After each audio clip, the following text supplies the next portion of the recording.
ನನ್ನ ಹೆಸರು ಶೀಲಾ. ನನಗೆ 28 ವರ್ಷ ವಯಸ್ಸಾಗಿತ್ತು. ಮನೆಯಲ್ಲಿ ನಾನು ಅಮ್ಮ ಇಬ್ಬರೇ ಇದ್ದೆವು. ಆದರೆ ಯಾಕೋ ನನ್ನ ಅಮ್ಮ ನನಗೆ ಮದುವೆ ಮಾಡಿಸುತ್ತಿರಲಿಲ್ಲ.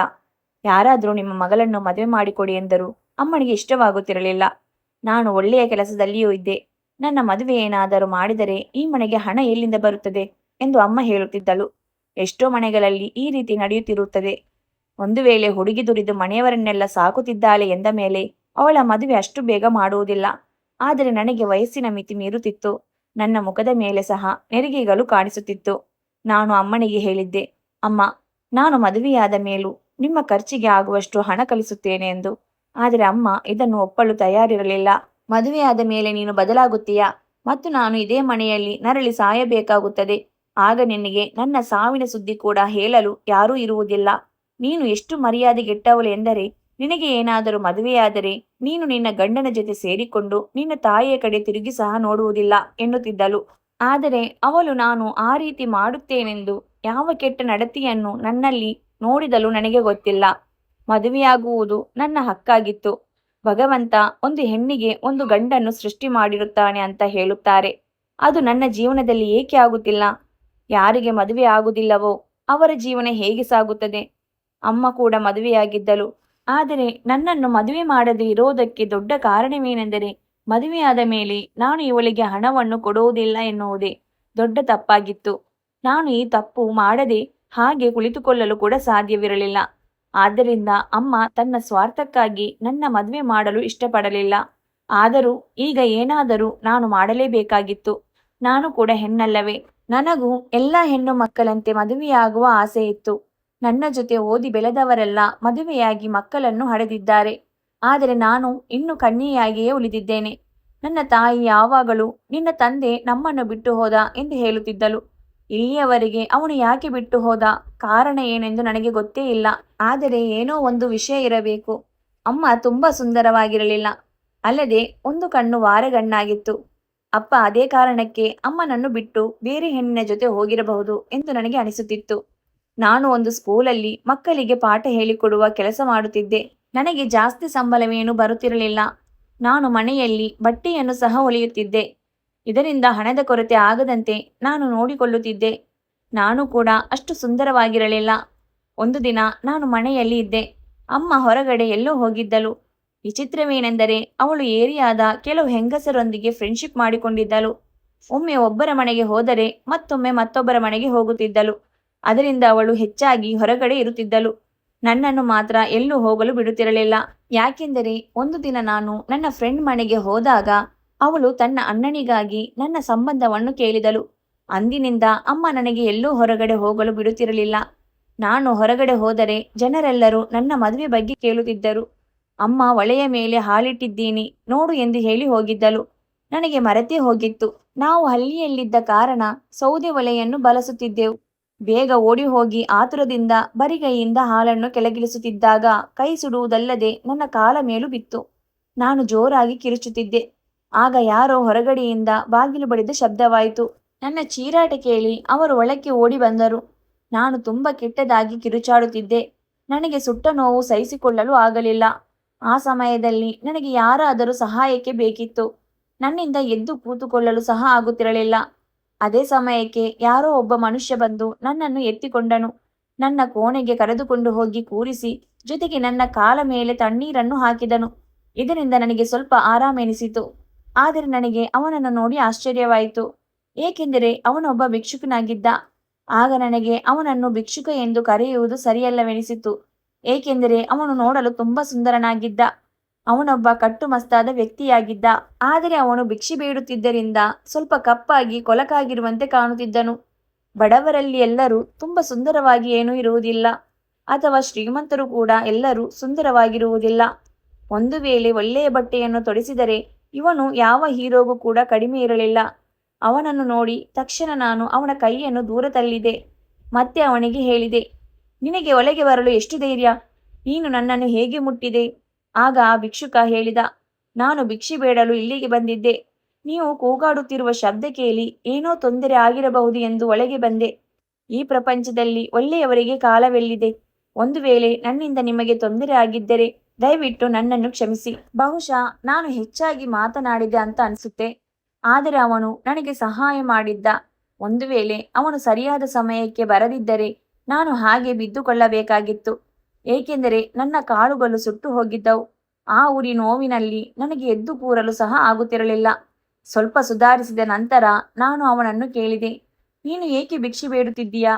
ನಿನಗೆ ಹೊಟ್ಟೆ ಹಸಿವೇನಾದರೂ ಇದೆಯಾ ಎಂದಾಗ ಅವನು ಹೇಳಿದ, ಹೌದು, ನನಗೆ ತುಂಬ ಹಸಿವಿದೆ. ನಾನು ಊಟ ಮಾಡಿ 2-3 ದಿನಗಳು ಕಳೆದಿವೆ.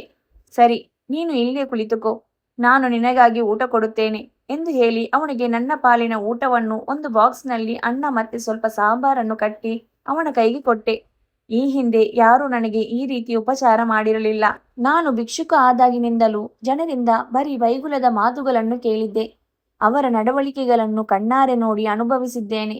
ಮನುಷ್ಯತ್ವದ ಮೇಲೆ ನನಗೆ ವಿಶ್ವಾಸವೇ ಹೊರಟು ಹೋಗಿತ್ತು ಎಂದು ಹೇಳುತ್ತಾ ಅವನು ನನಗೆ ಒಳ್ಳೆಯ ರೀತಿಯಲ್ಲಿ ಹಾರೈಸಿದನು. ನಿಮಗೆ ತುಂಬ ಧನ್ಯವಾದಗಳು. ಇಂದು ನಿಮ್ಮಿಂದ ನನ್ನ ಹೊಟ್ಟೆ ತುಂಬುತ್ತಿದೆ ಎಂದ. ಆಗ ನಾನು, ಪರವಾಗಿಲ್ಲ, ನಿಮ್ಮಿಂದಲೂ ನನಗೆ ತುಂಬ ಉಪಕಾರವಾಗಿದೆ ಎಂದಾಗ ಅವನು ಹೇಳಿದ, ಹೌದು, ನೀವು ಕಷ್ಟದಲ್ಲಿ ಸಿಕ್ಕಿ ಹಾಕಿಕೊಂಡಿರುವುದನ್ನು ನೋಡಿ ನಾನು ಹೇಗೆ ಸುಮ್ಮನಿರಲು ಸಾಧ್ಯ? ನೀವು ತುಂಬ ಸುಂದರವಾಗಿದ್ದೀರಿ. ಎಲ್ಲಕ್ಕಿಂತ ಹೆಚ್ಚಾಗಿ ನಿಮ್ಮ ಮನಸ್ಸು ತುಂಬ ಸುಂದರವಾಗಿದೆ ಎಂದು ನನ್ನನ್ನು ಹೊಗಳಿದರು. ಇಲ್ಲಿಯವರೆಗೂ ನನ್ನನ್ನು ಯಾರೊಬ್ಬರೂ ಈ ರೀತಿ ಹೊಗಳಿರಲಿಲ್ಲ. ನಾನು ಯೌವನಾವಸ್ಥೆಗೆ ಬಂದಾಗ ಕೆಲವರು ನನ್ನ ಕಡೆ ನೋಡುತ್ತಿದ್ದರು. ಆದರೆ ಯಾರೂ ಹೀಗೆ ನನ್ನ ಸೌಂದರ್ಯವನ್ನು ಹೊಗಳಿರಲಿಲ್ಲ. ಮುಖ ಸುಂದರವಾಗಿಲ್ಲದಿದ್ದರೂ ಅವರುಗಳ ಮನಸ್ಸು ಸುಂದರವಾಗಿರುತ್ತದೆ ಎಂಬುದರ ಬಗ್ಗೆ ಯಾರೂ ಗಮನ ಕೊಡುವುದಿಲ್ಲ. ಅವರು ನನ್ನನ್ನು ತುಂಬ ಹೊಗಳಿದರು. ಅವನ ಹೊಗಳಿಕೆಯಿಂದ ನನಗೆ ಸಂತೋಷವಾಯಿತು. ಆಗ ಅವನು ಹೇಳಿದ, ನಾಳೆ ನಾನು ಬರುವಾಗ ಇದಕ್ಕೆ ಔಷಧಿಯನ್ನು ತರುತ್ತೇನೆ. ಅದನ್ನು ನಿಮ್ಮ ಸುಟ್ಟ ಗಾಯಕ್ಕೆ ಹಚ್ಚುವುದರಿಂದ ತಕ್ಷಣ ನೋವು ಕಡಿಮೆಯಾಗುತ್ತದೆ ಎಂದು ಹೇಳಿದ. ಆಗ ನಾನು ಅವರಿಗೆ ಹೇಳಿದೆ, ನೀವು ನಾಳೆ ಬರುವುದಾದರೆ ಇದೇ ಸಮಯಕ್ಕೆ ಬನ್ನಿ. ಬೇರೆ ಸಮಯದಲ್ಲಿ ಅಮ್ಮ ಮನೆಯಲ್ಲಿ ಇರುತ್ತಾರೆ. ಅವಳು ನಾನು ನಿನ್ನ ಜೊತೆ ಮಾತನಾಡುವುದನ್ನು ನೋಡಿದರೆ ನಿಮ್ಮನ್ನು ತುಂಬ ಬೈದು ನನಗೂ ಸಹ ಬೈಯುತ್ತಾಳೆ. ಆಗ ನಾನು, ನಿಮ್ಮ ಹೆಸರು ಏನೆಂದು ಕೇಳಿದೆ. ಅದಕ್ಕೆ ಅವನು ಶಂಕರ್ ಎಂದು ಹೇಳಿದನು. ನಾನು ಕೂಡ ನನ್ನ ಹೆಸರು ಹೇಳಿದೆ. ಆಗ ಅವನು ಹೇಳಿದ, ನೀವೇನು ಚಿಂತೆ ಮಾಡಬೇಡಿ, ನಾನು ನಿಮ್ಮನ್ನು ತೊಂದರೆಯಲ್ಲಿ ಸಿಲುಕಿಸುವುದಿಲ್ಲ. ಅವನು ಮಾತನಾಡುವುದನ್ನು ನೋಡಿದರೆ ಅವನು ಬಿಕಾರಿಯಂತೆ ಕಾಣುತ್ತಿರಲಿಲ್ಲ. ಎಷ್ಟೊಂದು ಆರಾಮಾಗಿ ಸಮಾಧಾನದಿಂದ ಮಾತನಾಡುತ್ತಿದ್ದ. ಅವನು ಮಾತನಾಡುತ್ತಿದ್ದ ಪರಿ ಯಾವುದೋ ಸಂಸ್ಕಾರದ ಕುಟುಂಬದಿಂದ ಬಂದವನಂತೆ ತೋರುತ್ತಿತ್ತು. ಅವನು ನೋಡುವುದಕ್ಕೂ ತುಂಬ ಓದಿರುವವನಂತೆ ಕಾಣುತ್ತಿದ್ದ. ಆದರೆ ಅದ್ಯಾವುದೂ ಆಗಿರಲಿಲ್ಲ.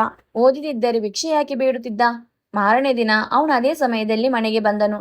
ಜೊತೆಗೆ ಗಾಯಕ್ಕೆ ಔಷಧಿಯನ್ನು ತೆಗೆದುಕೊಂಡು ಬಂದಿದ್ದನು ಮತ್ತು ಹೇಳಿದನು, ನಾನೇ ನಿಮ್ಮ ಗಾಯಕ್ಕೆ ಔಷಧಿಯನ್ನು ಹಚ್ಚಬಹುದಾ ಎಂದು ಕೇಳಿದ. ಹಾಗೆ ನನಗೆ ಆ ವ್ಯಕ್ತಿ ನಮ್ಮವರೇ ಎಂದು ಅನಿಸತೊಡಗಿತು. ಅವನು ಒಬ್ಬ ಭಿಕ್ಷುಕನಾಗಿದ್ದನು. ನನ್ನನ್ನು ತುಂಬ ಪ್ರೀತಿಯಿಂದ ನೋಡಿಕೊಳ್ಳುತ್ತಿದ್ದ. ಜನಗಳ ಬಳಿ ಹಣವನ್ನು ಬೇಡುತ್ತಿದ್ದ. ಕೆಲವರು ಅವನಿಗೆ ಹಣ ಕೂಡ ನೀಡುತ್ತಿರಲಿಲ್ಲ. ಭಿಕ್ಷುಕರಿಗೆ ಆತ್ಮಾಭಿಮಾನವೇ ಇರುವುದಿಲ್ಲ. ಅವರನ್ನು ಕೆಲವು ಜನ ಬೀದಿ ನಾಯಿಗಳ ರೀತಿಯಲ್ಲಿ ನಡೆಸಿಕೊಳ್ಳುತ್ತಾರೆ. ಅಲ್ಲದೆ ಅವರನ್ನು ಕೇವಲವಾಗಿ ನೋಡುತ್ತಾರೆ. ಆದರೆ ಈ ವ್ಯಕ್ತಿ ನನಗಾಗಿ ಔಷಧಿಯನ್ನು ತೆಗೆದುಕೊಂಡು ಬಂದಿದ್ದನು. ನಾನು ಅವನಿಗೆ ಔಷಧಿ ಹಚ್ಚಲು ಅನುಮತಿ ಕೊಟ್ಟೆ. ನನ್ನ ಜೀವನದಲ್ಲಿ ಮೊದಲ ಬಾರಿಗೆ ಒಬ್ಬರು ನನ್ನನ್ನು ಈ ರೀತಿ ಚೆನ್ನಾಗಿ ನೋಡಿಕೊಳ್ಳುತ್ತಿದ್ದರು. ಇಂದು ಕೂಡ ನಾನು ಅವನಿಗೆ ನನ್ನ ಪಾಲಿನ ಊಟವನ್ನು ಕೊಟ್ಟೆ. ಇದಾದ ಮೇಲೆ ಅವನು ಪ್ರತಿದಿನ ನಮ್ಮ ಮನೆಗೆ ಬರುತ್ತಿದ್ದ. ನಮ್ಮಿಬ್ಬರ ನಡುವೆ ಸ್ನೇಹ ಬೆಳೆಯಿತು. ನಾನು ಅವನ ಸ್ನೇಹವನ್ನು ಒಪ್ಪಿಕೊಂಡಿದ್ದೆ. ನಮ್ಮಿಬ್ಬರ ಮನಸ್ಸಿನಲ್ಲಿ ಬೇರೆ ಯಾವುದೇ ರೀತಿಯ ಯೋಚನೆಗಳು ಇರಲಿಲ್ಲ. ಹೀಗೆ ನಾವು ಪ್ರತಿದಿನ ಭೇಟಿಯಾಗುತ್ತಿದ್ದೆವು. ನಾನು ಅವನಿಗೆ ಪ್ರತಿನಿತ್ಯ ಊಟ ಕೊಡುತ್ತಿದ್ದೆ. ಹಬ್ಬದ ದಿನಗಳಲ್ಲಿ ಒಳ್ಳೆಯ ಅಡುಗೆಗಳನ್ನು ಮಾಡಿದಾಗ ನನ್ನ ಪಾಲಿನ ಅಡುಗೆಯೆಲ್ಲ ಅವನಿಗೆ ಕೊಡುತ್ತಿದ್ದೆ. ಅಮ್ಮ ಮನೆಯಲ್ಲಿ ಇಲ್ಲದ ಸಮಯದಲ್ಲಿ ಅವನನ್ನು ಮನೆಯ ಒಳಗಡೆ ಕರೆದು ಕೂರಿಸಿ ಇಬ್ಬರು ಮಾತನಾಡುತ್ತಿದ್ದೆವು. ನಾವಿಬ್ಬರು ಒಟ್ಟಿಗೆ ಕುಳಿತು ಊಟ ಮಾಡುತ್ತಿದ್ದೆವು. ಆಗ ನಾನು ಅಪ್ಪನ ಕೆಲವು ಹಳೆಯ ಬಟ್ಟೆಗಳನ್ನು ಅವನಿಗೆ ಕೊಟ್ಟೆ. ಅವನಿಗೆ ಹೇಳಿದೆ, ಇನ್ನು ಮುಂದೆ ನೀನು ಈ ಬಟ್ಟೆಗಳನ್ನು ಹಾಕಿಕೊಂಡು ಸ್ವಲ್ಪ ನಿನ್ನ ಸ್ವಚ್ಛತೆಯನ್ನು ಕಾಪಾಡಿಕೋ ಎಂದು ಹೇಳಿದೆ. ಆಗ ಅವನು, ಒಂದು ವೇಳೆ ನಾನು ಸ್ವಚ್ಛವಾಗಿದ್ದರೆ ನನಗೆ ಯಾರು ಭಿಕ್ಷೆ ನೀಡುತ್ತಾರೆ? ಅಂದ್ರೆ ಇದೆಂಥ ಮಾತನ್ನು ಹೇಳುತ್ತಿದ್ದೀಯಾ? ಜನರು ನೀನು ಕೊಲಕ್ಕಾಗಿದ್ದೀಯಾ ಎಂದು ನಿನಗೆ ಭಿಕ್ಷೆ ನೀಡುತ್ತಾರೆ ಎನ್ನುತ್ತಾ ನಾವಿಬ್ಬರು ನಗತೊಡಗಿದೆವು. ಹೀಗೀಗ ನಮ್ಮಿಬ್ಬರ ಸ್ನೇಹ ತುಂಬ ಗಟ್ಟಿಯಾಗಿ ಬೆಳೆದಿತ್ತು. ಈ ಸ್ನೇಹ ಒಂದು ದಿನ ನಮ್ಮಿಬ್ಬರಲ್ಲಿ ಪ್ರೀತಿಯಾಗಿ ಬದಲಾಯಿತು. ಅವನು ಕೇಳಿದ, ಇಲ್ಲಿಯವರೆಗೆ ಏಕೆ ನೀನು ಮದುವೆಯಾಗಿಲ್ಲ? ಏನಾಯ್ತು? ನೀನು ಒಳ್ಳೆಯವಳು, ತಿಳುವಳಿಕೆ ಉಳ್ಳವಳು. ಹಾಗಿದ್ದರೂ ನೀನೇಕೆ ಇನ್ನೂ ಮದುವೆಯಾಗಿಲ್ಲ? ಮನೆಯಲ್ಲಿ ಏನಾದರೂ ಸಮಸ್ಯೆ ಇದೆಯಾ ಎಂದು ಕೇಳಿದ.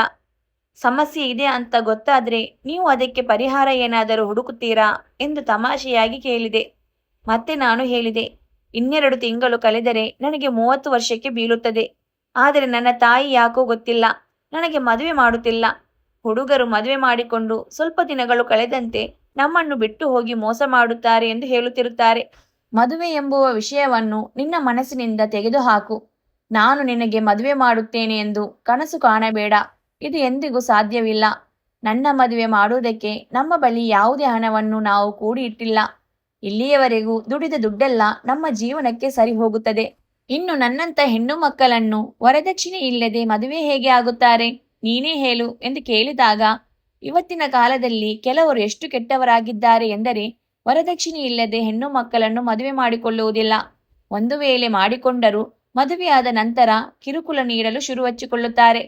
ಇನ್ನು ಕೆಲವು ಪುಣ್ಯಾತ್ಮರು ವರದಕ್ಷಿಣೆಯನ್ನು ತೆಗೆದುಕೊಳ್ಳದೆ ಅವರೇ ಖರ್ಚು ಹಾಕಿ ಮದುವೆ ಮಾಡಿಕೊಳ್ಳುತ್ತಾರೆ. ಅಂಥವರು ಎಲ್ಲರಿಗೂ ಎಲ್ಲಿ ಸಿಗುತ್ತಾರೆ ಹೇಳಿ ಎಂದೆ. ಆಗ ಶಂಕರ್ ಹೇಳಿದ, ನೀವು ಒಪ್ಪುವುದಾದರೆ ನಿಮ್ಮ ಮುಂದೆ ಕುಳಿತಿರುವ ಹುಡುಗ ಮದುವೆಯಾಗಲು ಸಿದ್ಧನಿದ್ದಾನೆ ಎಂದು ಹೇಳಿದ. ಆಗ ನನಗೆ ಆಶ್ಚರ್ಯವಾಯಿತು. ನೀನೊಬ್ಬ ಭಿಕ್ಷುಕ, ನನ್ನ ತಾಯಿ ಎಂದಿಗೂ ನಿನ್ನ ಜೊತೆ ಮದುವೆ ಮಾಡಲು ಒಪ್ಪುವುದಿಲ್ಲ ಎಂದಾಗ ನನಗೆ ನೀನು ತುಂಬಾ ಇಷ್ಟ ಆಗಿದ್ದೀಯಾ ಎಂದು ಹೇಳಿದ. ಆಗ ನಾನು ತಲೆ ಬಗ್ಗಿಸಿ, ನನಗೂ ನೀನು ಅಂದ್ರೆ ತುಂಬಾ ಇಷ್ಟ. ಆದರೆ ಒಬ್ಬ ಭಿಕ್ಷುಕನನ್ನು ನಾನು ಹೇಗೆ ಮದುವೆಯಾಗಲು ಸಾಧ್ಯ? ನೀನು ಏನು ಯೋಚನೆ ಮಾಡಬೇಡ, ನನ್ನ ಮಾತನ್ನು ಒಪ್ಪಿಕೋ. ಆಮೇಲೆ ನೀನು ಪಶ್ಚಾತ್ತಾಪ ಪಡಬೇಡ ಎಂದು ಹೇಳಿದ. ಆಗ ನನಗೆ ಪಶ್ಚಾತ್ತಾಪ ಪಡಬೇಡ ಎಂದರೆ ಏನು ಅರ್ಥ? ನಾನು ಒಬ್ಬ ಭಿಕ್ಷುಕನನ್ನು ಮದುವೆಯಾದರೆ ಪಶ್ಚಾತ್ತಾಪ ಪಡಲೇಬೇಕಾಗುವುದು, ಇದಂತೂ ಸತ್ಯ. ಅವನು ಜೀವನ ಪೂರ್ತಿ ಭಿಕ್ಷೆ ಬೇಡಿಯೇ ಜೀವನ ನಡೆಸಬೇಕಾಗುತ್ತದೆ. ಅದರಲ್ಲಿ ಮನೆಯನ್ನು ನಡೆಸುವುದು ಕಷ್ಟ ಸಾಧ್ಯ ಎಂದು ಮನಸ್ಸಿನಲ್ಲಿ ಅಂದುಕೊಂಡು ಅವನ ಮಾತಿಗೆ ಯಾವುದೇ ಉತ್ತರ ನೀಡಲಿಲ್ಲ. ಆಗ ಅವನು ಹೇಳಿದ, ನೀನು ಈಗ ಏನು ಮಾತನಾಡದೆ ಸುಮ್ಮನಿರುವುದು ನಿನಗೆ ನನ್ನ ಮದುವೆಯಾಗಲು ಇಷ್ಟವಿಲ್ಲವೆಂದು ತೋರುತ್ತದೆ. ಸರಿ, ನಾನು ಇನ್ನು ಇಲ್ಲಿಂದ ಹೊರಡುತ್ತೇನೆ.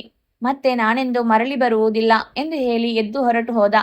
ಅಂದು ರಾತ್ರಿ ನಾನು ಮಲಗಿರುವಾಗ ಅವನು ಮಾತನಾಡಿದ ಬಗ್ಗೆ ನೆನಪು ಮಾಡಿಕೊಂಡು ಯೋಚನೆ ಮಾಡಿದೆ ಮತ್ತು ನನ್ನ ಅಮ್ಮನಲ್ಲಿ ಕೇಳಿದೆ, ಅಮ್ಮ, ನೀನೇಕೆ ನನಗೆ ಮದುವೆ ಮಾಡುತ್ತಿಲ್ಲ? ಆಗ ಅಮ್ಮ ಹೇಳಿದಳು, ನಾನು ನಿನ್ನ ಮದುವೆಯನ್ನು ಮಾಡುವುದಿಲ್ಲ. ನೀನು ಆರಾಮವಾಗಿ ಮನೆಯಲ್ಲಿಯೇ ಇರು ಮತ್ತು ನಿನ್ನ ಕೆಲಸದ ಮೇಲೆ ಗಮನವಿಡು. ಎಷ್ಟೊಂದು ಕಷ್ಟಪಟ್ಟು ಕೂಲಿ ಮಾಡಿ ನಿನ್ನನ್ನು ಓದಿಸಿದ್ದೇನೆ ಅಂತ ಅಂದರೆ ಯಾರಾದರೂ ಬಂದು ನಿನ್ನ ಮದುವೆಯಾಗಿ ಕರೆದುಕೊಂಡು ಹೋಗಲಿ ಅಂತ ಅಲ್ಲ. ಗಂಡಸರನ್ನು ನಂಬುವುದು ಸರಿಯಲ್ಲ.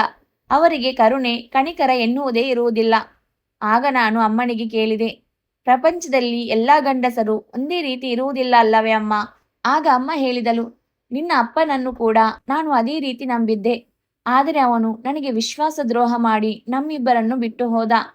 ಅಪ್ಪ ಹಾಗೆ ಮಾಡಿದ ಮಾತ್ರಕ್ಕೆ ನಿನ್ನ ಪ್ರಕಾರ ಒಳ್ಳೆಯ ಗಂಡಸರು ಇರುವುದೇ ಇಲ್ಲವೇ? ಇರುತ್ತಾರೆ, ಆದರೆ ಎಲ್ಲರಿಗೂ ಒಳ್ಳೆಯ ಅದೃಷ್ಟ ಇರುವುದಿಲ್ಲ. ಹೆಣ್ಣು ಮಕ್ಕಳ ಅದೃಷ್ಟ ಅವಳ ತಾಯಿಯ ಮೇಲೆ ಅವಲಂಬಿತವಾಗಿರುತ್ತದೆ ಎಂದು ಹೇಳುತ್ತಾರೆ. ನಿನ್ನ ಅಮ್ಮನೂ ಕೂಡ ಅಂತ ನತದೃಷ್ಟಿ ಹೆಣ್ಣೆ. ನೀನು ಕೂಡ ಹಾಗೆ. ಅದಕ್ಕಾಗಿ ನೀನು ಈ ವಿಷಯದ ಬಗ್ಗೆ ಹೆಚ್ಚಾಗಿ ಚಿಂತಿಸುವುದು ಬೇಡ. ನಾನು ಜೀವಂತವಾಗಿರುವವರೆಗೂ ನಿನ್ನ ಮದುವೆ ಮಾಡುವುದಿಲ್ಲ.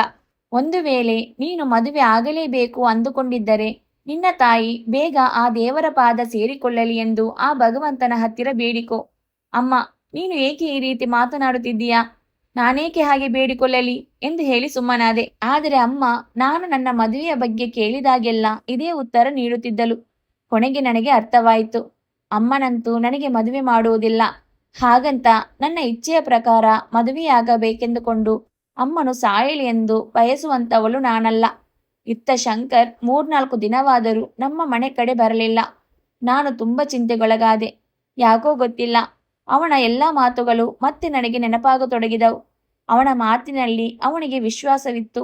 ಆತ ನನ್ನನ್ನು ತುಂಬಾ ಪ್ರೀತಿಸುತ್ತಿದ್ದಾನೆ. ನನ್ನ ಜೀವನದುದ್ದಕ್ಕೂ ಇವನೇ ಮೊದಲ ಬಾರಿಗೆ ನನ್ನನ್ನು ಇಷ್ಟು ಪ್ರೀತಿಸುತ್ತಿರುವುದು. ನನಗೂ ಕೂಡ ಅವನಿಂದ ಪ್ರೀತಿ ಸಿಕ್ಕಿದೆ. ಇದೇ ಪ್ರೀತಿಯನ್ನಲ್ಲವೇ ನಾನು ಬಯಸಿದ್ದು. ಜೀವನದಲ್ಲಿ ಇಂತಹ ಪ್ರೀತಿ ದೊರೆತರೆ ಅವರಂತ ಅದೃಷ್ಟವಂತರು ಈ ಭೂಮಿಯ ಮೇಲೆ ಯಾರೂ ಇರುವುದಿಲ್ಲ. ನನ್ನ ಸ್ನೇಹಿತೆಯರೆಲ್ಲ ಮದುವೆಯಾಗುವಾಗ ಕೇವಲ ಆಸ್ತಿ, ಅಂತಸ್ತು, ಸೌಂದರ್ಯ ನೋಡಿ ಮದುವೆಯಾಗಿದ್ದರು. ಆದರೆ ಅವರಲ್ಲಿ ಯಾರೂ ಸುಖವಾಗಿರಲಿಲ್ಲ. ಒಬ್ಬೊಬ್ಬರಲ್ಲೂ ಒಂದೊಂದು ಸಮಸ್ಯೆ ಇತ್ತು. ಯಾರ ಜೀವನವೂ ನೆಮ್ಮದಿಯಾಗಿರಲಿಲ್ಲ. ಹಾಗಾಗಿ ಶಂಕರ್ ನನ್ನ ಜೀವನದಲ್ಲಿ ಮಹತ್ವದ ದಾರಿಯಾಗಿದ್ದಾನೆ. ನನಗೆ ಬೇರೆ ದಾರಿಯೂ ಇಲ್ಲ. 2 ದಿನಗಳ ನಂತರ ನನಗೆ ಶಂಕರ್ ಹೊರಗಡೆ ಹೋದಾಗ ಕಾಣಿಸಿಕೊಂಡ. ಅವನು ಈಗ ನಮ್ಮ ಮನೆಗೆ ಬರುತ್ತಿರಲಿಲ್ಲ. ಬದಲಾಗಿ ಅವನ ಭಿಕ್ಷೆಯ ಕೆಲಸದಲ್ಲಿ ನಿರತನಾಗಿದ್ದ. ನಾನು ಅವರ ಬಳಿ ಓಡಿ ಹೋದೆ. ಹೋಗಿ ಅವರನ್ನು ಮಾತನಾಡಿಸಿದೆ.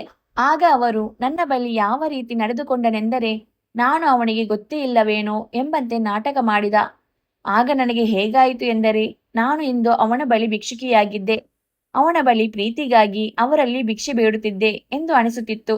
ಮತ್ತು ಅವನು ಹೇಳಿದ, ಇಲ್ಲಿಂದ ನೀನು ಬೇಗ ಹೊರಟು ಹೋಗು, ದಯವಿಟ್ಟು ನನ್ನನ್ನು ಕ್ಷಮಿಸು, ಈಗ ನನ್ನ ಬಳಿ ಏನೂ ಇಲ್ಲ ಎಂದಾಗ ನಾನು ಹೇಳಿದೆ, ನೀನು ಈ ರೀತಿ ಏಕೆ ಮಾತನಾಡುತ್ತಿದ್ದೀಯಾ ಎಂದಾಗ, ನೀನು ಈಗ ನನ್ನಿಂದ ದೂರ ಇರು, ನೀನು ಒಳ್ಳೆಯ ಸಂಸ್ಕಾರದ ಹುಡುಗಿ, ಹೇಗಿದ್ದರೂ ನನ್ನ ಮತ್ತು ನಿಮ್ಮ ನಡುವಿನ ಸಂಬಂಧಕ್ಕೆ ಯಾವುದೇ ಅರ್ಥವಿಲ್ಲ.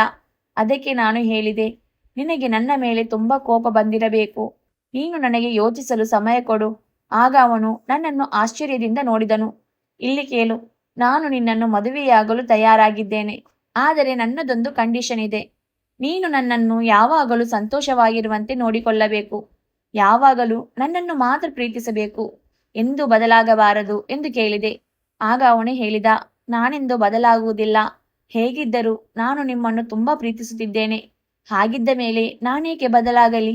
ಇದಾದ ನಂತರ ನಾನು ಅಮ್ಮನಿಲ್ಲದ ಸಮಯದಲ್ಲಿ ಮನೆಯಿಂದ ಹೊರಹೋಗಿ ಕದ್ದು ಮುಚ್ಚಿ ಭಿಕ್ಷುಕನೊಂದಿಗೆ ನನ್ನ ಮದುವೆ ಮಾಡಿಕೊಂಡೆ. ಈಗ ಅವನು ನನ್ನ ಗಂಡನಾಗಿದ್ದ.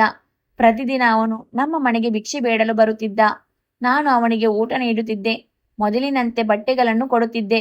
ನನ್ನ ಹತ್ತಿರ ಸಂಬಳದಲ್ಲಿ ಉಳಿದ ಸ್ವಲ್ಪ ಹಣವನ್ನು ಸಹ ನೀಡಿ, ನೋಡು, ನೀನು ಇದನ್ನು ತೆಗೆದುಕೊಂಡು ಯಾವುದಾದರೂ ಒಂದು ಸಣ್ಣ ಪುಟ್ಟ ವ್ಯಾಪಾರ ಮಾಡು, ಅದರಿಂದ ಬಂದ ಆದಾಯದಲ್ಲಿ ಮುಂದೆ ಒಂದು ಪುಟ್ಟ ಮನೆಯನ್ನು ನಮಗಾಗಿ ಕಟ್ಟಿಕೊಳ್ಳೋಣ. ಏಕೆಂದರೆ ನಾವಿಬ್ಬರು ಸರಿಯಾಗಿ ಮಾತನಾಡಲು ಸಾಧ್ಯವಾಗುತ್ತಿರಲಿಲ್ಲ, ಒಂದೇ ಮನೆಯಲ್ಲಿ ಇರಲು ಸಾಧ್ಯವಿರಲಿಲ್ಲ. ಅಷ್ಟಕ್ಕೂ ಅವನು ನನ್ನ ಗಂಡನಾಗಿದ್ದ. ಹೀಗೆ ದೂರದಿಂದಲೇ ಒಬ್ಬರನ್ನು ಒಬ್ಬರು ನೋಡುವುದು ಮತ್ತು ಹೀಗೆ ಮದುವೆಯಾಗಿ ಒಬ್ಬರಿಗೊಬ್ಬರು ದೂರ ಇರುವುದು ತುಂಬಾ ವಿಚಿತ್ರವೆನಿಸಿತು. ಮದುವೆಯಾಗುತ್ತಿದ್ದಂತೆ ನಮ್ಮ ಪರಿಸ್ಥಿತಿಯು ಕೂಡ ಬದಲಾಗಿ ಹೋಗುತ್ತದೆ. ಆ ಪರಿಸ್ಥಿತಿಯನ್ನು ನಾನು ಮತ್ತೆ ಶಂಕರ್ ಇಬ್ಬರು ಸೇರಿಕೊಂಡು ಎದುರಿಸುತ್ತಿದ್ದೆವು. ಆದರೆ ಒಂದು ದಿನ ನಡೆದ ಘಟನೆಯ ಬಗ್ಗೆ ನಾನು ದಂಗಾಗಿ ಹೋದೆ. ಆ ದಿನ ಶಂಕರ್ ಮನೆಗೆ ಬಂದು ಮತ್ತು ತನ್ನ ಚೀಲದಿಂದ ಕೆಲವೊಂದು ನೋಟುಗಳನ್ನು ಹೊರತೆಗೆದು ನನಗೆ ನೀಡಿದ. ಅದನ್ನು ನೋಡಿ ನನಗೆ ಆಶ್ಚರ್ಯವಾಯಿತು. ಅದರಲ್ಲಿ 2,000 ರೂಪಾಯಿಯ ನೋಟುಗಳಿದ್ದವು. ಆಗ ನಾನು ಕೇಳಿದೆ, ಇದನ್ನು ಎಲ್ಲಿಂದ ತಂದಿರಿ ಎಂದಾಗ ಅವನು ಹೇಳಿದ, ಇಂದಿನಿಂದ ನೀನು ನನಗೆ ಹಣ ಕೊಡುವ ಅವಶ್ಯಕತೆ ಇಲ್ಲ, ಬದಲಾಗಿ ನಾನೇ ನಿನಗೆ ಹಣ ಕೊಡುತ್ತೇನೆ. ನಾನು ಎಲ್ಲಿಂದ ಈ ಹಣ ತಂದಿದ್ದೇನೆ ಎಂದು ಈಗ ಮಾತ್ರ ನನ್ನನ್ನ ಕೇಳಬೇಡ, ಸಮಯ ಬಂದಾಗ ನಾನೇ ತಿಳಿಸುತ್ತೇನೆ. ಆದರೆ ಪ್ರತಿದಿನ ನಾನು ಇದೇ ರೀತಿಯ ಹಣವನ್ನು ತಂದು ನಿನಗೆ ಕೊಡುತ್ತೇನೆ. ನೀನು ಪ್ರತಿದಿನ ಈ ಹಣವನ್ನು ಕೂಡಿಡು ಮತ್ತು ನಿನ್ನ ಮದುವೆಯ ವರದಕ್ಷಿಣೆಗಾಗಿ ಇದನ್ನು ಜೋಪಾನವಾಗಿ ಇಟ್ಟುಕೋ, ಏಕೆಂದರೆ ಈ ವರದಕ್ಷಿಣೆಯ ಹಣ ನಾಳೆ ನಮ್ಮ ಕೆಲಸಕ್ಕೆ ಬರುತ್ತದೆ. ನೀನು ಏನನ್ನು ಖರೀದಿಸಬೇಡ, ಅದೆಲ್ಲವನ್ನು ಖರೀದಿಸು. ಅಂದರೆ ಒಂದು ಮನೆ ಅಂತ ಮಾಡಿದಾಗ ಆ ಮನೆಗೆ ಏನೇನು ವಸ್ತುಗಳು ಬೇಕು ಅದನ್ನೆಲ್ಲ ಖರೀದಿಸು. ಇದರ ಬಗ್ಗೆ ನಿನ್ನ ತಾಯಿ ಏನಾದರೂ ಕೇಳಿದರೆ ಇದನ್ನು ತಿಂಗಳ ಕಂತಿನಲ್ಲಿ ಕಟ್ಟಿ ತೆಗೆದುಕೊಳ್ಳುತ್ತಿದ್ದೇನೆ ಎಂದು ಹೇಳು. ಅದನ್ನೆಲ್ಲ ಖರೀದಿಸಿ ನಿನ್ನ ಬಳಿ ಏನಾದರೂ ಹಣ ಉಳಿದರೆ ಅದನ್ನು ಜೋಪಾನವಾಗಿ ಕೂಡಿಟ್ಟುಕೋ. ಆಗ ನಾನು ಅವರಲ್ಲಿ ಕೇಳಿದೆ, ನೀನು ಯಾವುದೇ ಕೆಟ್ಟ ಕೆಲಸ ಮಾಡುತ್ತಿಲ್ಲ ತಾನೇ? ಅಂತಹ ಕೆಲಸದಿಂದ ಏನಾದರೂ ನೀನು ಸಂಪಾದನೆ ಮಾಡಿ ತಂದಿದ್ದರೆ ದಯವಿಟ್ಟು ನನಗೆ ಈ ಹಣ ಬೇಡ ಎಂದು ಹೇಳಿದೆ. ನನ್ನನ್ನು ಅರ್ಥ ಮಾಡಿಕೊ, ನಾನೊಬ್ಬ ಭಿಕ್ಷುಕ, ನನಗೆ ಇದಕ್ಕಿಂತಲೂ ಕೆಟ್ಟ ಕೆಲಸ ಬೇರೆ ಏನಿದೆ? ನಾನು ಯಾವುದೇ ಕೆಟ್ಟ ಕೆಲಸ ಮಾಡುವುದಿಲ್ಲ. ಅವನು ಪ್ರತಿದಿನ ಹೀಗೆ ತುಂಬಾ ಹಣವನ್ನು ತರುತ್ತಿದ್ದನು. ಒಂದು ದಿನ ನನ್ನ ಅಮ್ಮ ಅವರನ್ನು ನೋಡಿದಳು ಮತ್ತು ಕೇಳಿದಳು, ನಿನಗೆ ಮಾಡಲು ಬೇರೆ ಕೆಲಸ ಇಲ್ಲವೇ? ಪ್ರತಿದಿನ ನಮ್ಮ ಮನೆಗೆ ಭಿಕ್ಷೆ ಬೇಡಲು ಬರುತ್ತೀಯಾ? ನಾವು ತುಂಬಾ ಜೋರಾಗಿರುವವರಂತೆ ನಿನಗೆ ಕಾಣುತ್ತಿದ್ದೇವಾ? ಇಲ್ಲ ಯಾರಾದರೂ ನಿನ್ನ ಬಳಿ ಹೇಳಿದ್ದಾರೆ? ನಾವು ನೀನು ತಿಳಿದುಕೊಂಡಿರುವ ಹಾಗೆ ಶ್ರೀಮಂತರಲ್ಲ, ನಮ್ಮ ಬಳಿ ಏನೂ ಇಲ್ಲ, ಕ್ಷಮಿಸು, ಈಗ ಇಲ್ಲಿಂದ ಹೋಗು. ಆಗ ನಮ್ಮ ಮನೆಗೆ ಅಮ್ಮನ ತವರು ಮನೆ ಕಡೆಯವರಾದ ಗಂಗಕ್ಕ ಕೂಡ ಬಂದಿದ್ದರು. ನಾನು ಅವರ ಮುಂದೆ ಏನು ಹೇಳಲು ಸಾಧ್ಯವಾಗುತ್ತಿರಲಿಲ್ಲ. ಆಗ ಶಂಕರ್ ಅಮ್ಮನ ಮಾತನ್ನು ಕೇಳಿ ಏನೂ ಮಾತನಾಡದೆ ಅಲ್ಲಿಂದ ಸುಮ್ಮನೆ ಹೊರಟು ಹೋದ. ಆದರೆ ನನಗೆ ತುಂಬಾ ಬೇಜಾರಾಗಿತ್ತು. ಮನಸ್ಸಿನಲ್ಲಿ, ನೀವು ಯಾರನ್ನು ಭಿಕ್ಷುಕನೆಂದು ತಿಳಿದುಕೊಂಡಿದ್ದೀರಾ? ಅವರು ನನ್ನ ಗಂಡ ಎಂದು ನಾನು ಅವರಿಗೆ ಹೇಗೆ ಹೇಳಲಿ? ಶಂಕರ್ ಇಲ್ಲಿಂದ ಹೊರಟು ಹೋದ ಮೇಲೆ ನಾನು ಗಂಗಕ್ಕ ಹೇಳಿದ ಆ ಮಾತಿಗೆ ನನ್ನ ತಲೆಯ ಮೇಲೆ ಆಕಾಶವೇ ಕಳಚಿ ಬಿದ್ದ ಹಾಗೆ ಆಯಿತು. ಗಂಗಕ್ಕ ಹೇಳಿದರು, ನಿನ್ನ ಮಗಳು ದೊಡ್ಡವಳಾಗುತ್ತಿದ್ದಾಳೆ. ಇವಳಿಗೆ ಎಷ್ಟೊಂದು ವಯಸ್ಸಾಗಿದೆ ಎಂದರೆ ಇಲ್ಲಿಯವರೆಗೆ ಇವಳಿಗೆ ಯಾವುದೇ ಸಂಬಂಧ ಕೂಡಿ ಬಂದಿಲ್ಲ. ಇವಳಿಗಾಗಿ ನಾನು ಏನಾದರೂ ಮಾಡಲೇಬೇಕು. ಆಗ ಅಮ್ಮ ಹೇಳಿದಳು, ನೀನೇನು ಮಾಡುತ್ತೀಯಾ? ನನಗೂ ಸ್ವಲ್ಪ ಹೇಳು ಎನ್ನುತ್ತಾ ಇಬ್ಬರು ಜೋರಾಗಿ ನಗುತ್ತಾ ಮಾತನಾಡುತ್ತಿದ್ದರು. ಆಗ ಗಂಗಕ್ಕ ಹೇಳಿದರು, ಇವಳ ಮದುವೆಯನ್ನು ನನ್ನ ದೊಡ್ಡ ಮೈದುನನೊಂದಿಗೆ ಮಾಡಿಸಿಬಿಡು ಎಂದಾಗ ನನ್ನ ಅಮ್ಮ ಜೋರಾಗಿ ಕಿರುಚುತ್ತಾ ಹೇಳಿದಳು, ನಿನಗೆ ನಾಚಿಕೆಯಾಗುವುದಿಲ್ಲವೇ? ನಿನ್ನ ವಯಸ್ಸಾದ ಆ ಮೈದುನನಿಗೆ ನನ್ನ ಇಷ್ಟು ಚಿಕ್ಕ ವಯಸ್ಸಿನ ಮಗಳು ಬೇಕೇನು? ಅವರು ಮೊದಲೇ ಮದುವೆಯಾಗಿ ತನ್ನ ಸ್ವಂತ ಹೆಂಡತಿಗೆ ವಿಚ್ಛೇದನ ನೀಡಿದ್ದಾನೆ ಮತ್ತು ಈಗಲೂ ಕೂಡ ಅವಳ ಹಾಗೂ ಮಕ್ಕಳ ಖರ್ಚು ವೆಚ್ಚಗಳನ್ನು ನೋಡಿಕೊಳ್ಳುತ್ತಿದ್ದಾನೆ. ಆಗ ಗಂಗಕ್ಕೆ ಹೇಳಿದಳು, ನಿನಗೇನಾಗಿದೆ? ನಿನ್ನ ಮಗಳಲ್ಲಿ ಅಂತಹದ್ದೇನಿದೆ? ನೋಡಲು ಅಷ್ಟೇನು ಚೆನ್ನಾಗಿಲ್ಲ, ಏನೋ ಸ್ವಲ್ಪ ಓದಿದ್ದಾಳೆ, ಅದರಿಂದ ಏನಾಗುತ್ತದೆ? ತಿಂಗಳಿಗೆ 10,000 ರಿಂದ 12,000 ದುಡಿಯಬಹುದು ಅಷ್ಟೇ ಅಲ್ವಾ? ಅವನ ಮೊದಲ ಹೆಂಡತಿ ಅವನ ಜೊತೆ ಸರಿಯಾಗಿ ಸಂಸಾರ ಮಾಡದೆ ದುರಹಂಕಾರದಿಂದ ಮೆರೆಯುತ್ತಿದ್ದಳು. ಅಂಥವರಿಗೆ ವಿಚ್ಛೇದನ ಕೊಡದೆ ಮತ್ತೇನು ಮಾಡಬೇಕು? ಆದರೆ ಇವಳಂತೂ ನಮ್ಮ ಮನೆಯ ಹುಡುಗಿ, ಅದು ನಮ್ಮ ಮನೆ ಇದ್ದ ಹಾಗೆ ಇದೆ. ಗಂಡನ ಮನೆ ಎಂದರೆ ಅವಳಿಗೆ ಬೇರೆ ಮನೆಯಂತೆ ಅನಿಸುವುದಿಲ್ಲ. ನಾನು ನಿನ್ನ ಹತ್ತಿರದ ಸಂಬಂಧಿ, ನಿನ್ನ ಮಗಳು ನನ್ನ ತಂಗಿಯಾಗಿ ಆ ಮನೆಗೆ ಬಂದರೆ ನಾನು ಇವಳನ್ನು ಚೆನ್ನಾಗಿ ನೋಡಿಕೊಳ್ಳುತ್ತೇನೆ ಎಂದು ಕೇಳಿದಾಗ ಅಮ್ಮ ತುಂಬಾ ಚಿಂತೆಗೊಳಗಾದಳು. ಅವರಿಗೆ ಅದರ ಜೊತೆಗೆ ಸಿಟ್ಟು ಕೂಡ ಬಂತು. ಆದರೆ ಗಂಗಕ್ಕ ಹೇಳಿದ ಮಾತಿಗೆ ಈಗ ಅಮ್ಮನು ಕೂಡ ತಲೆ ಕೆಡಿಸಿಕೊಂಡು ಯೋಚಿಸತೊಡಗಿದಳು. ಆಗ ಗಂಗಕ್ಕ ಹೇಳಿದಳು, ಈ ಮನೆಯನ್ನು ಬಿಟ್ಟು ಬಿಡು. ನೀವು ಬಾಡಿಗೆ ಮನೆಯಲ್ಲಿದ್ದೀರಿ, ಇಬ್ಬರಿಗಾಗಿ ನೀನು ಬಾಡಿಗೆ ಕಟ್ಟುತ್ತಿದ್ದೀಯಾ? ನೀನು ಕೂಡ ನಿನ್ನ ಮಗಳ ಜೊತೆ ನಮ್ಮ ಮನೆಗೆ ಬಾ. ನನ್ನ ಗಂಡನು ಕೂಡ ತೀರಿ ಹೋಗಿದ್ದಾನೆ, ನೀವಿಬ್ಬರು ಅಲ್ಲೇ ಇರಬಹುದು. ಇದರಿಂದ ನಿನಗೆ ಯಾವುದೇ ತೊಂದರೆಯಾಗುವುದಿಲ್ಲ. ನಿನ್ನ ಮಗಳಿಂದ ದೂರ ಇರುವ ಅವಶ್ಯಕತೆಯೂ ಇರುವುದಿಲ್ಲ. ನಮ್ಮ ಮನೆಯಲ್ಲಿ ಟೆರೆಸ್ ಮೇಲೆ ಒಂದು ರೂಮ್ ಖಾಲಿ ಇದೆ, ಅಲ್ಲಿ ನೀನು ಉಳಿದುಕೊಳ್ಳಲು ನಾನು ವ್ಯವಸ್ಥೆ ಮಾಡುತ್ತೇನೆ. ಇನ್ನು ನಿನಗೆ ವರದಕ್ಷಿಣೆಯ ಅವಶ್ಯಕತೆ ಏನಿದೆ? ಈ ಮನೆಯಲ್ಲಿ ಏನೆಲ್ಲ ಸಾಮಾನುಗಳಿವೆಯೋ ಅದೆಲ್ಲವನ್ನು ಎತ್ತಿಕೊಂಡು ಅಲ್ಲಿಗೆ ಬಂದು ಬಿಡು. ಗಂಗಕ್ಕ ಅಮ್ಮನ ಮೇಲೆ ಎಂಥ ಜಾದು ಮಾಡಿದಳೆಂದರೆ, ನನ್ನ ಮದುವೆ ನಂತರ ಅಮ್ಮ ಒಂಟಿಯಾಗಿ ಇರದಂತೆ, 1 ಪೈಸೆ ವರದಕ್ಷಿಣೆ ನೀಡದಂತೆ ಮತ್ತು ಮದುವೆಯನ್ನು ಕೂಡ ಯಾವುದೇ ಷರತ್ತು ಇಲ್ಲದೆ ಮಾಡಿಕೊಳ್ಳುತ್ತೇನೆ ಎಂದು ಭರವಸೆಯನ್ನು ನೀಡಿ ಮುಗುಳ್ನಕ್ಕಲು. ಆಗ ಗಂಗಕ್ಕನಿಗೆ ಅರ್ಥವಾಗಿತ್ತೇನೋ, ಇವಳಿಗೆ ಮದುವೆಗೆ ಒಪ್ಪಿಕೊಳ್ಳಲು ಬಿಟ್ಟು ಬೇರೆ ದಾರಿ ಯಾವುದೂ ಇಲ್ಲವೆಂದು. ಮತ್ತು ಗಂಗಕ್ಕ ಸರಿಯಾದ ಸಮಯ ನೋಡಿ ಗುರಿ ಇಟ್ಟಳು. ಆ ಗುರಿ ತಪ್ಪಲಿಲ್ಲ. ಅವಳು ತನ್ನ ದುಷ್ಟ ಮತ್ತು ಮೋಸಗಾರ ಮೈದುನನಿಗೆ ನನ್ನನ್ನು ಮದುವೆ ಮಾಡಿಕೊಳ್ಳಲು ಪ್ರಯತ್ನಿಸುತ್ತಿದ್ದಳು ಮತ್ತು ಈ ಮದುವೆ ಆಗುವುದರಲ್ಲಿತ್ತು. ಆದರೆ ನನ್ನ ಮದುವೆ ಮೊದಲೇ ಆಗಿದೆ ಎಂದು ನಾನು ಇವರಿಗೆ ಹೇಗೆ ಹೇಳಲಿ? ನಾನೀಗಾಗಲೇ ಮದುವೆಯಾಗಿರುವುದರಿಂದ ಮತ್ತೊಂದು ಮದುವೆಯಾಗಲು ಸಾಧ್ಯವಿರಲಿಲ್ಲ. ನಂತರ ಗಂಗಕ್ಕ ಅಮ್ಮನಿಗೆ ಇರುವ ವಿಷಯವನ್ನೆಲ್ಲ ಹೇಳಿ ಮನೆಗೆ ಹೊರಟು ಹೋದಳು. ಆಗ ನಾನು ಅಮ್ಮನಿಗೆ ಹೇಳಿದೆ, ನಾನು ಮದುವೆ ಮಾಡಿಕೊಳ್ಳಲು ಸಾಧ್ಯವಿಲ್ಲ ಅಮ್ಮ. ಯಾಕೆ? ನೀನು ಮದುವೆ ಯಾಕೆ ಮಾಡಿಕೊಳ್ಳುವುದಿಲ್ಲ? ಮತ್ತೆ ನನ್ನ ಬಳಿ ಯಾವಾಗಲೂ ಕೇಳುತ್ತಿದ್ದೆ, ನನ್ನ ಮದುವೆ ಯಾವಾಗ ಮಾಡುತ್ತೀಯಾ ಎಂದು. ಈಗ ಇದ್ದಕ್ಕಿದ್ದಂತೆ ನಿನಗೆ ಏನಾಗಿದೆ? ನಮ್ಮಂಥವರಿಗೆ ಈಗ ಒಳ್ಳೆಯ ಸಂಬಂಧ ಸಿಕ್ಕಿದೆ, ಎಲ್ಲವೂ ನಮ್ಮ ಇಷ್ಟದ ಪ್ರಕಾರವೇ ಇದೆ, ವರದಕ್ಷಿಣೆ ಕೂಡ ಇಲ್ಲ ಎಂದಾಗ ನಾನು ಮದುವೆಯನ್ನು ನಿರಾಕರಿಸಿದೆ. ಆಗ ಅಮ್ಮ, ನಮಗೆ ಇದಕ್ಕಿಂತ ಒಳ್ಳೆಯ ಸಂಬಂಧ ಸಿಗುವುದಿಲ್ಲ, ಸುಮ್ಮನೆ ಒಪ್ಪಿಕೋ ಎಂದು ಹೇಳಿದಳು. ನಾನು ಆಗ ಹೇಳಿದೆ, ನೀನು ನನ್ನನ್ನು ಬೇಕಾದರೆ ಕೊಂದು ಬಿಡು, ಆದರೆ ಮದುವೆ ಮಾಡಿಕೊ ಎಂದು ಮಾತ್ರ ಹೇಳಬೇಡ, ಇದು ನನ್ನಿಂದ ಸಾಧ್ಯವಿಲ್ಲ ಎಂದಾಗ ಅಮ್ಮ ನನ್ನನ್ನು ದುರುಗುಟ್ಟಿ ನೋಡುತ್ತಿದ್ದಳು. ನೀನು ಮದುವೆ ಬೇಡ ಎಂದು ಏಕೆ ಹೇಳುತ್ತಿದ್ದೀಯಾ? ನನಗೆ ಅರ್ಥವಾಗುತ್ತಿಲ್ಲ ಅಮ್ಮ. ನಿನಗೆ ಅರ್ಥವಾಗುತ್ತೋ ಬಿಡುತ್ತೋ, ನನಗಂತೂ ಈಗ ಮದುವೆ ಬೇಡ ಎಂದು ಕಸಗುಡಿಸಲು ಹೋದೆ. ಈಗ ನನ್ನ ಮನಸ್ಸಿನಲ್ಲಿ ನಾನು ಈ ವಿಷಯವನ್ನು ಶಂಕರ್ಗೆ ಮೊದಲು ಹೇಳಬೇಕೆನಿಸಿತು. ಏನಾದರೂ ಮಾಡುವುದಾದರೆ ಈಗಲೇ ಮಾಡು. ನೀನು ಸ್ವಚ್ಛವಾದ ಒಳ್ಳೆಯ ಬಟ್ಟೆ ತೊಟ್ಟು ನನ್ನ ಮನೆಗೆ ಬಾ. ನಾನು ಅಮ್ಮನಿಗೆ ನೀನು ಭಿಕ್ಷುಕನಲ್ಲ ಎಂದು ಹೇಳಿ ನಿಭಾಯಿಸುತ್ತೇನೆ ಎಂದು ಮನಸ್ಸಿನಲ್ಲಿ ಅಂದುಕೊಳ್ಳುತ್ತಿದ್ದೆ. ಆದರೆ ಅವನು ನನ್ನ ಮನೆಗೆ ಈಗ ಬಂದರೆ ಸಾಕಾಗಿತ್ತು. ಇಲ್ಲಿಗೆ ಬಂದು ನಮ್ಮ ಮದುವೆಯ ಬಗ್ಗೆ ಮಾತನಾಡಲಿ ಎಂದುಕೊಂಡೆ. ಶಂಕರ್ ನಮ್ಮ ಮನೆಗೆ ಬಂದು 7 ದಿನಗಳಾಗಿದ್ದವು. ನಾನು ತುಂಬಾ ಚಿಂತೆಗೊಳಗಾಗಿದ್ದೆ. ನಾನು ಏನು ಮಾಡಬೇಕು ಎಂದು ನನಗೆ ಅರ್ಥವಾಗಲಿಲ್ಲ. ಅವರು ನನಗೆ ಮೋಸ ಏನಾದರೂ ಮಾಡಿ ಹೊರಟು ಹೋದರೆ? ಅವನು ತನ್ನ ಎಲ್ಲ ಹಣವನ್ನು ನನಗೆ ಒಪ್ಪಿಸಿದ್ದ. ಇಲ್ಲ, ಅವನು ಮೋಸ ಮಾಡಿಲ್ಲ. ಅವರು ನನಗೆ ಮೋಸ ಮಾಡಲು ಸಾಧ್ಯವಿಲ್ಲ. ಅವನಿಗೆ ಏನೋ ತೊಂದರೆ ಆಗಿರಬೇಕು ಎಂದು ನನ್ನ ಮನಸ್ಸಿನಲ್ಲಿ ಏನೇನೋ ಕೆಟ್ಟ ಯೋಚನೆಗಳು ಬರುತ್ತಿದ್ದವು. ಆದರೆ ನನಗೇನು ಮಾಡಬೇಕೆಂದು ತೋಚುತ್ತಿರಲಿಲ್ಲ. ಒಂದು ದಿನ ನಾನು ಮನೆಯಲ್ಲಿ ಒಬ್ಬಳೇ ಇದ್ದೆ. ಅಮ್ಮ ಕೂಡ ಮನೆಯಲ್ಲಿ ಇರಲಿಲ್ಲ. ಆಗ ಶಂಕರ್ ಇದ್ದಕ್ಕಿದ್ದಂತೆ ಮನೆಗೆ ಬಂದನು. ನಾನು ಅವನನ್ನು ನೋಡಿದ ತಕ್ಷಣವೇ ಅವನನ್ನು ತಬ್ಬಿಕೊಂಡು ಬಿಕ್ಕಿ ಬಿಕ್ಕಿ ಅಳತೊಡಗಿದೆ ಮತ್ತು ಹೇಳಿದೆ, 1 ವಾರದಿಂದ ನನ್ನ ಜೀವವೇ ಹೋದಂತಾಗಿದೆ. ನೀನು ಇಷ್ಟು ದಿನ ಬರದೆ ಎಲ್ಲಿ ಹೋಗಿದ್ದೆ? ನಿನಗೆ ಏನಾದರೂ ಸಮಸ್ಯೆ ಆಗಿದ್ಯಾ? ಇಲ್ಲ, ನಾನು ಚೆನ್ನಾಗಿದ್ದೇನೆ. ಆದರೆ ಒಂದು ಸಮಸ್ಯೆಯಲ್ಲಿ ಸಿಲುಕಿಕೊಂಡಿದ್ದೇನೆ. ಇದನ್ನೆಲ್ಲ ನಿನಗೆ ಆಮೇಲೆ ಹೇಳುತ್ತೇನೆ. ನಂತರ ನಾನು ಶಂಕರ್ನ ಕೈ ಹಿಡಿದುಕೊಂಡು ಮನೆ ಒಳಗೆ ಕರೆದುಕೊಂಡು ಹೋದೆ, ಏಕೆಂದರೆ ಅಮ್ಮ ಮನೆಯಲ್ಲಿ ಇರಲಿಲ್ಲ. ಆಗ ನಾನು ಶಂಕರ್ಗೆ ವಿಷಯ ತಿಳಿಸಬೇಕೆಂದು ಹೇಳತೊಡಗಿದೆ. ಆದರೆ ಅವನ ಗಮನ ಬೇರೆಲ್ಲೋ ಇತ್ತು. ನನ್ನ ಮಾತಿಗೆ ಗಮನ ಕೊಡಲಿಲ್ಲ. ಅವನು ಹೇಳಿದನು, ನಾನು ಕೂಡ ನಿನಗೆ ಏನನ್ನೋ ತೋರಿಸಬೇಕು ಎಂದು ಅವನ ಬ್ಯಾಗ್ ಒಳಗೆ ಕೈ ಹಾಕಿದ. ನಾನು ಅವನು ಎಂದಿನಂತೆ ಹಣವನ್ನೇ ತೆಗೆಯುತ್ತಾನೆ ಎಂದುಕೊಂಡೆ. ಆದರೆ ಇಂದು ನನಗೆ ಹಣಕ್ಕಿಂತಲೂ ಹೆಚ್ಚಾಗಿ ಮುಖ್ಯವಾದ ವಿಷಯವನ್ನು ಮಾತನಾಡಬೇಕಿತ್ತು ಎಂದು ನಾನು ಹೇಳಿದೆ. ಮೊದಲು ನನ್ನ ಮಾತು ಕೇಳು, ಆನಂತರ ಹಣ ನೀಡುವೆಯಂತೆ ಎಂದು ಹೇಳಿದೆ. ಈ ಹಣವನ್ನು ನಿನ್ನ ಬಳಿಯೇ ಇಟ್ಟುಕೋ. ನಡೆಯಬಾರದ್ದು ನಡೆಯುವುದಿದೆ.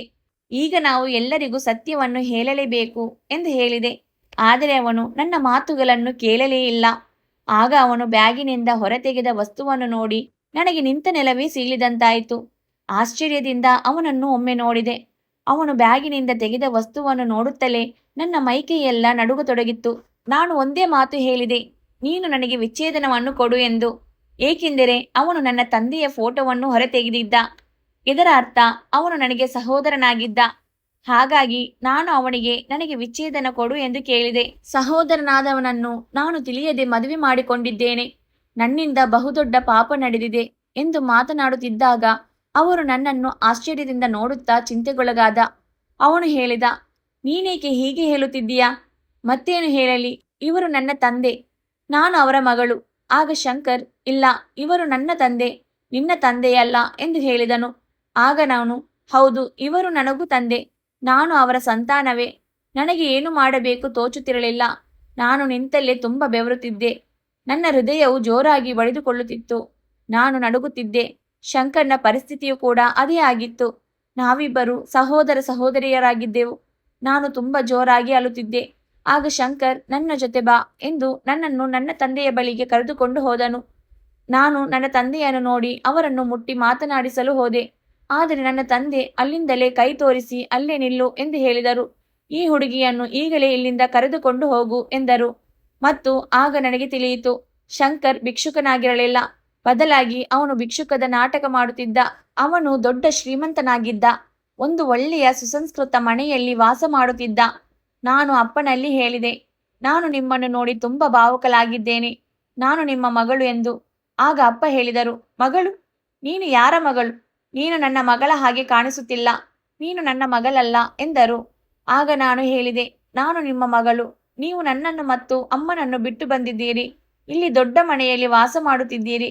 ನಾವು ಒಂದು ಚಿಕ್ಕ ಮನೆಯಲ್ಲಿ 2 ಹೊತ್ತಿನ ಊಟಕ್ಕಾಗಿ ಕಷ್ಟಪಡುತ್ತಿದ್ದೇವೆ. ನಿಮಗೆ ನಮ್ಮ ಬಗ್ಗೆ ಸ್ವಲ್ಪವೂ ಚಿಂತೆ ಕಾಳಜಿ ಇಲ್ಲವೇ ಎಂದಾಗ ಅಪ್ಪ ಹೇಳಿದ ಆ ಸತ್ಯದಿಂದ ನನಗೆ ಆಕಾಶವೇ ತಲೆಯ ಮೇಲೆ ಕಳಚಿ ಬಿದ್ದ ಹಾಗೆ ಆಯಿತು. ನಿನ್ನ ತಾಯಿ ನಾನು ಮದುವೆಯಾಗುವ ಹುಡುಗಿಯಾಗಿದ್ದಳು. ನಾವಿಬ್ಬರು ತುಂಬ ಪ್ರೀತಿಸುತ್ತಿದ್ದೆವು. ಆದರೆ ಮದುವೆಗೂ ಮೊದಲು ಅವಳು ಗರ್ಭವತಿಯಾಗಿದ್ದಾಳೆ ಎಂದು ನನಗೆ ತಿಳಿಯಿತು. ಅವಳ ಹೊಟ್ಟೆಯಲ್ಲಿ ಬೇರೆ ಯಾರದೋ ಮಗುವಿದೆ ಎಂದು ನನಗೆ ಗೊತ್ತಾಯಿತು. ನನ್ನ ಜೊತೆ ಮದುವೆ ಫಿಕ್ಸ್ ಆಗುವ ಮೊದಲೇ ಅವಳಿಗೆ ಮತ್ತೊಬ್ಬ ಹುಡುಗನೊಂದಿಗೆ ಸಂಬಂಧವಿತ್ತು. ನನಗೆ ಮೋಸ ಮಾಡಿದಳು. ಆದ್ದರಿಂದ ನಾನು ಅವಳನ್ನು ಮದುವೆಯಾಗಿರಲಿಲ್ಲ ಮತ್ತು ಅವಳಿಗೆ ನೀನು ನಿನ್ನ ದಾರಿ ನೋಡಿಕೋ ಎಂದು ಹೇಳಿ ನನ್ನ ದಾರಿಯಲ್ಲಿ ನಾನು ಹೊರಟು ಬಂದಿದ್ದೆ. ಇಲ್ಲಿಯವರೆಗೆ ನಾನು ಅವಳ ಕಡೆ ತಿರುಗಿ ನೋಡಿಲ್ಲ. ನೀನು ಅವಳ ಮಗಳಾಗಿರಬಹುದು, ಆದರೆ ನಾನು ನಿನ್ನ ತಂದೆಯಲ್ಲ. ನಾನು ಆ ಹಳ್ಳಿಯನ್ನು ಬಿಟ್ಟು ಈ ಸಿಟಿಗೆ ಬಂದೆ. ಇಲ್ಲಿ ನನಗೆ ಬೇರೆ ಹುಡುಗಿಯ ಜೊತೆ ಮದುವೆಯಾಯಿತು. ಇವನು ನನ್ನ ಮಗ ಶಂಕರ್. ಇವನೊಬ್ಬ ಗುಪ್ತಚರನಾದ್ದರಿಂದ ಒಬ್ಬ ಭಿಕ್ಷುಕನಾಗಿ ತನ್ನ ಕೆಲಸ ಮಾಡುತ್ತಿದ್ದನು. ಅವನು ಒಂದು ಹುಡುಗಿಯನ್ನು ಪ್ರೀತಿಸುತ್ತಿದ್ದಾನೆ ಮತ್ತು ಅವಳನ್ನೇ ಮದುವೆ ಮಾಡಿಕೊಂಡಿದ್ದಾನೆ ಎಂದು ನನಗೆ ಮೊದಲೇ ತಿಳಿಸಿದ್ದನು. ಆದರೆ ಆ ಹುಡುಗಿ ನೀನಾಗಿದ್ದರೆ ನಾನೆಂದು ನಿನ್ನನ್ನು ನಮ್ಮ ಮನೆಯ ಸೊಸೆಯಾಗಿ ಒಪ್ಪಿಕೊಳ್ಳುವುದಿಲ್ಲ. ಏಕೆಂದರೆ ಅಮ್ಮ ಹೇಗಿರುತ್ತಾಳೋ ಮಗಳು ಹಾಗೆ ಇರುತ್ತಾಳೆ. ನನಗೆ ಅವರ ಮಾತುಗಳನ್ನು ಕೇಳಿ ಗರಬಡಿದಂತೆ ನಿಂತು ಬಿಟ್ಟಿದೆ. ಆಗ ಶಂಕರ್ ಹೇಳಿದರು, ಅಪ್ಪ, ಆ ರೀತಿಯಲ್ಲಿ ಏನೂ ಇಲ್ಲ. ಇವಳು ತುಂಬ ಒಳ್ಳೆಯವಳು. ನಾನು ಇವಳನ್ನು ನನ್ನ ಪ್ರಾಣಕ್ಕಿಂತಲೂ ಹೆಚ್ಚಾಗಿ ಪ್ರೀತಿಸುತ್ತೇನೆ. ಆಗ ಅಪ್ಪ ಹೇಳಿದರು, ಒಂದು ಹುಡುಗಿ ಭಿಕ್ಷುಕನೊಂದಿಗೆ ಮದುವೆಯಾಗುತ್ತಾಳೆ ಎಂದರೆ ಅವಳು ಏನನ್ನಾದರೂ ಮಾಡಬಹುದು. ಮನೆಗೆ ಬಂದ ಭಿಕ್ಷುಕರೊಂದಿಗೆ ಮದುವೆಯಾದರೆ ನಾಳೆ ನಮ್ಮ ಮನೆಯಲ್ಲಿ ಏನು ಮಾಡಬಹುದು? ಆಗ ಶಂಕರ್ ಹೇಳಿದ, ಅಪ್ಪ, ನೀವು ಈ ವಿಷಯವನ್ನು ಬೇರೆ ದಾರಿಯಲ್ಲಿ ನೋಡುತ್ತಿದ್ದೀರಾ. ನಾನು ಅದೇ ದಾರಿಯಲ್ಲಿ ಹೇಳುತ್ತಿದ್ದೇನೆ. ಈ ಹುಡುಗಿ ಒಬ್ಬ ಭಿಕ್ಷುಕನನ್ನು ಮದುವೆಯಾಗಿದ್ದಾಳೆ. ಇದರ ಅರ್ಥ ಅವಳಿಗೆ ಹಣ, ಆಸ್ತಿ, ಅಂತಸ್ತು ಇದು ಯಾವುದರ ಬಗ್ಗೆ ಪರಿವೇ ಇಲ್ಲ. ಅವಳಿಗೆ ನನ್ನ ಮೇಲೆ ಪ್ರೀತಿ ಇತ್ತು. ಒಂದು ವೇಳೆ ನೀವು ಇವಳನ್ನು ಸೊಸೆಯಾಗಿ ಸ್ವೀಕರಿಸುವುದಿಲ್ಲ ಎಂದಾದರೆ ನಾನು ಮನೆಯನ್ನು ಬಿಟ್ಟು ಹೋಗಬೇಕಾಗುವ ಪರಿಸ್ಥಿತಿ ಬರುತ್ತದೆ. ಹೀಗೆ ಅಪ್ಪ ಮಗನ ನಡುವೆ ಜಗಳ ಶುರುವಾಯಿತು. ನಾನು ನನ್ನದೇ ಲೋಕದಲ್ಲಿ ಮುಳುಗಿ ಹೋಗಿದ್ದೆ. ಮರಳಿ ಮನೆಗೆ ಬಂದೆ. ಶಂಕರ್ ಹೇಳಿದ, ನಾನು ಹೇಗಾದರೂ ಅಪ್ಪನನ್ನು ಒಪ್ಪಿಸಿ ನಿಮ್ಮ ಮನೆಗೆ ಸಂಬಂಧ ಕೇಳಿಕೊಂಡು ಬರುತ್ತೇನೆ. ನಾನು ನಿನ್ನನ್ನು ಸಂಪ್ರದಾಯವಾಗಿ ಮದುವೆ ಮಾಡಿಕೊಂಡು ನನ್ನ ಮನೆಗೆ ಕರೆದುಕೊಂಡು ಹೋಗುತ್ತೇನೆ. ನಂತರ ನಾನು ಇಲ್ಲಿ ಮನೆಯಲ್ಲಿ ಅಮ್ಮನಿಗೆ ಎಲ್ಲ ವಿಷಯವನ್ನು ಹೇಳಿದೆ. ಅಮ್ಮ ನನ್ನ ಕೆನ್ನೆಗೊಂದು ಬಾರಿಸಿದಳು ಮತ್ತು ಹೇಳಿದಳು, ನಿನಗೆ ನಾಚಿಕೆ ಆಗುವುದಿಲ್ಲವೇ? ನೀನು ನನ್ನ ಬೆನ್ನ ಹಿಂದೆಯೇ ಇದೆಲ್ಲವನ್ನು ಮಾಡಿದ್ದೀಯಾ? ಆಗ ನಾನು ಅಮ್ಮನಿಗೆ ಹೇಳಿದೆ, ನೀವು ಕೂಡ ಇದನ್ನೇ ಮಾಡಿದ್ದೀರಿ ಎಂದಾಗ ಅಮ್ಮ ತಲೆ ತಗ್ಗಿಸಿದಳು. ನಾನು ಅಮ್ಮನಿಗೆ ಹೇಳಿದೆ, ನಿನ್ನ ಜೀವನದ ಸತ್ಯ ನನಗೆ ಎಲ್ಲ ತಿಳಿದಿದೆ. ಇಡೀ ಜೀವನ ನೀವು ನನಗೆ ಸುಳ್ಳು ಹೇಳುತ್ತಾ ಬಂದಿದ್ದೀರಿ. ಅಪ್ಪ ನಮ್ಮನ್ನು ಬಿಟ್ಟು ಹೋದರು ಎಂದು ಹೇಳುತ್ತಾ ಬಂದೆ ಅಲ್ಲವೇ? ಈಗ ನೀನು ನನ್ನ ನಿಜವಾದ ಅಪ್ಪ ಯಾರೆಂದು ಹೇಳು. ಅಮ್ಮ ಹೇಳಿದಳು, ಅವರು ಈಗ ಈ ಪ್ರಪಂಚದಲ್ಲಿ ಇಲ್ಲ. ಆಗ ನಾನು ಹೇಳಿದೆ, ನಾನು ನಿನ್ನಂತೆ ಯಾವುದೇ ಕೆಟ್ಟ ಕೆಲಸವನ್ನು ಮಾಡಿಲ್ಲ. ನಾನು ಪ್ರೀತಿಸಿ ಮದುವೆ ಮಾಡಿಕೊಂಡಿದ್ದೇನೆ. ಅದರಲ್ಲೂ ನಾನು ಪ್ರೀತಿಸಿದವನನ್ನು ನಾನು ಮದುವೆಯಾಗಿದ್ದೇನೆ. ಈಗ ನೀನು ನನ್ನನ್ನು ನನ್ನ ಗಂಡನ ಮನೆಗೆ ಕಳಿಸಿಕೊಡಲೇಬೇಕು. ಇದನ್ನೆಲ್ಲ ಕೇಳಿದ ಮೇಲೆ ಅಮ್ಮನಿಗೆ ಏನೂ ಮಾಡಲು ಸಾಧ್ಯವಿರಲಿಲ್ಲ. ಆದರೆ ನಾನು ಅಮ್ಮನನ್ನು ಬಿಟ್ಟು ಹೋಗಲು ಕೂಡ ಬಯಸಲಿಲ್ಲ. ಹಾಗಂತ ನಾನು ಗಂಡನ ಮನೆಗೆ ಅಮ್ಮನನ್ನು ಕರೆದುಕೊಂಡು ಹೋಗಲು ಸಾಧ್ಯವಿರಲಿಲ್ಲ. ಅಲ್ಲಿ ಅವಳ ಮೊದಲ ಪ್ರೇಮಿ ಇದ್ದಾರೆ.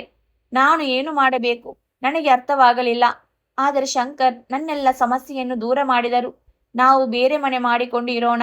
ನೀನು ಜೀವನವಿಡೀ ಅಪ್ಪನಿಂದ ಬಯಸಿಕೊಳ್ಳುವುದು ನನಗೆ ಇಷ್ಟವಿಲ್ಲ. ನಿನ್ನ ಅಮ್ಮ ನಮ್ಮ ಜೊತೆಗೆ ಇರಬಹುದು ಎಂದು ಹೇಳಿ ಶಂಕರ್ ಬೇರೆ ಮನೆ ಮಾಡಿದರು. ಶಂಕರ್ಗೆ ನನ್ನನ್ನು ನೋಡಿದರೆ ಒಂದು ರೀತಿಯ ಹೆಮ್ಮೆ ಎನಿಸುತ್ತಿತ್ತು. ಏಕೆಂದರೆ ನಾನು ಭಿಕ್ಷುಕನೆಂದು ತಿಳಿದರೂ ಅವಳು ನನ್ನನ್ನು ಮದುವೆಯಾದಲೆಂದು. ಅವರು ನನ್ನನ್ನು ತುಂಬಾ ಚೆನ್ನಾಗಿ ನೋಡಿಕೊಳ್ಳುತ್ತಿದ್ದರು. ಅಮ್ಮನೂ ಕೂಡ ಈಗ ನೆಮ್ಮದಿಯಿಂದ ಸಂತೋಷವಾಗಿ ಇದ್ದಾಳೆ. ಈಗ ನಮ್ಮ ಬಳಿ ಎಲ್ಲ ಸವಲತ್ತುಗಳು ಇದ್ದವು. ನಾವಿಬ್ಬರೂ ಈಗ ನೆಮ್ಮದಿಯಿಂದ ಖುಷಿಯಾಗಿ ಜೀವನ ಕಳೆಯುತ್ತಿದ್ದೇವೆ. ಸ್ನೇಹಿತರೆ, ಈ ಕತೆ ನಿಮಗೆ ಇಷ್ಟವಾಗಿದ್ದಲ್ಲಿ ನಮ್ಮ ಹೃದಯದ ಮಾತು ಕನ್ನಡ ಕಥೆಗಳು ಚಾನಲ್ ಅನ್ನು ಸಬ್ಸ್ಕ್ರೈಬ್ ಮಾಡಲು ಮರೆಯಬೇಡಿ. ಧನ್ಯವಾದಗಳು.